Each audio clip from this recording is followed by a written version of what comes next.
The term regenerative, I mean, it's a positive term, isn't it? This is the next step. We're not just sustaining a broken resource or a degraded resource, we're growing it.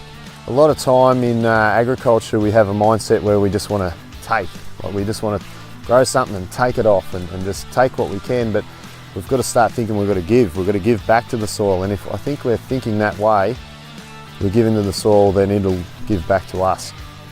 There is a small group with innovative ideas, early adopters, that drive that.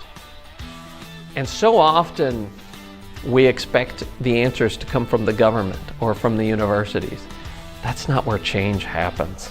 The change happens from the bottom up, and it's happening right now. In Australia, we talk about sustainable agriculture and feeding the world, but a new way is entering our farm gates, and it means a whole lot more than being sustainable.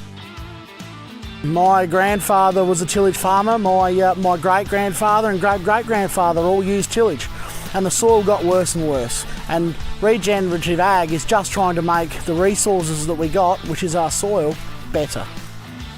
Our soil biology needs to be kept fed, and so we just don't eat 2 months of the year and the rest of the year eat nothing. You know, we need to keep our soil biology alive. We need to feed it a diverse mix of root systems and a diverse mix of stubbles.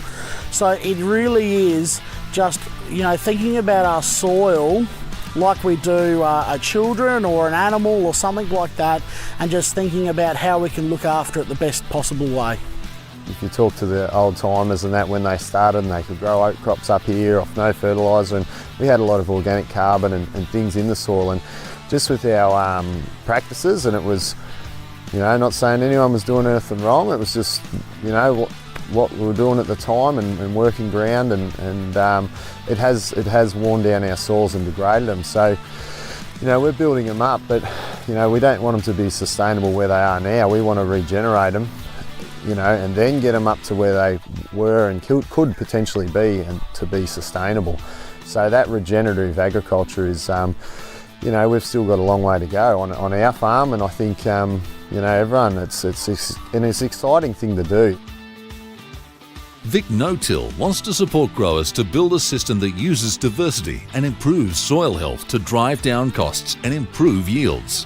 This is a system that places a seed in the ground as gently as possible, retains as much standing stubble as possible, has a living plant in the ground all year round, has diversity through growing multi-species covers in between our cash crops, introduces more diversity for insects by including pollinator plots along fence lines and around crops.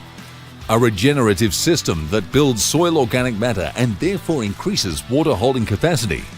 A system that becomes less susceptible to weed and insect pressure because we're addressing the problems and not putting band-aids on the symptoms. A system that ultimately is reducing costs and building yields. There isn't any tool that's a silver bullet type thing. It's a matter of trying to put it all together into the right situation for you and your family, your operation, and therefore you can move forward. And it's really all about the whole system. You've got to look outside your own paddock and your own farm and get out, and there's a lot to learn out there, and there's a lot of pieces to put into the puzzle. The real potential of agriculture has nothing to do with iron. The soil is the real potential in agriculture. We depend on soil, not machinery. We've been doing agriculture for a century. The machinery kept changing, not the soil. As our soil health actually increases, you know, we are seeing yield bumps as well. And so in the last 3 years, we've reduced our fertiliser rate by about half, and we're continuing to do that again this year. So, you know, we have major reductions in fertiliser usage because our soil health is there. Our microbiology, then our fungi and our bacteria are actually passing on what the plant needs. So it comes back to that symbiosis of plant and soil. The biology in our entire ecosystem, especially the soil biology, needs some time to adjust to the new management system as well. We should not wait for anyone to tell us what to do or tell us what we will be. I look at my son and he goes, I will be a farmer because he wants to take care of the land. He wants to be able to grow something. And this is what a farmer is. It's somebody who takes care of the land and feed the people.